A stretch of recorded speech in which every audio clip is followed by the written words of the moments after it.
Kaugnay pa rin ang pagsasampa ng kaso ng NBI sa Ombudsman, makibalita tayo sa Senado. Mula kay Jam Cesante na nasa Senado naman. Jam?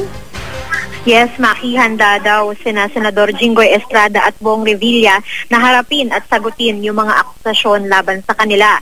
Sabi nila Estrada at Revilla sa magkakahiwalay na panayam na hindi sila aalis sa bansa at hindi nila tatakasan yung reklamo na sinampa laban sa kanya. Sinabi pa ni Senador Estrada na hindi siya nakinabang doon sa kanyang PDAF. Wala daw siyang nakuha mula doon at wala siyang binulsa na pera mula doon sa pork barrel fund. Sigingit din ni Estrada na hindi responsibilidad ng mambabatas na alamin o tukuyin kung bogus ba o hindi yung NGO. Nakasalalay daw yon doon sa mga implementing agencies. Kaya kung nakalusot man daw yung mga NGO ni Janet Lim Napoles, kumbaga kasalanan na yon ng mga implementing agencies.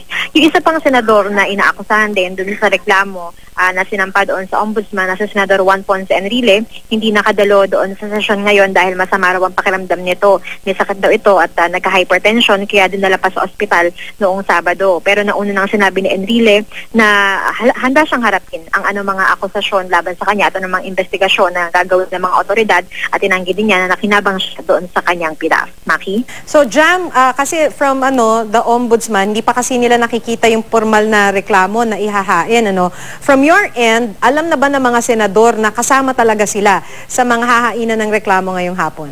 Well, sabi ng sa akin na sabi ni Senador Jinggoy Estrada, hindi na raw siya nagulat na talagang sasama siya dun sa mga sasampahan ng reklamong plunder kasi araw-araw nga naman daw lumalabas din sa dyaryo na sila na yung sasampahan. At kumbaga, naglabas din siya ng sama ng loob na kasi pati dun sa Blue Ribbon Committee, mukhang nakatutok lang talaga sa kanilang tatlong senador yung investigasyon. Kaya kumbaga, hindi na siya nagulat at naghahanda na raw yung kanyang legal team na sagutin yung mga akusasyon laban sa kanya. Meron naman daw mga dokumento na magpapatunay na kumbaga inosente daw siya. Maki.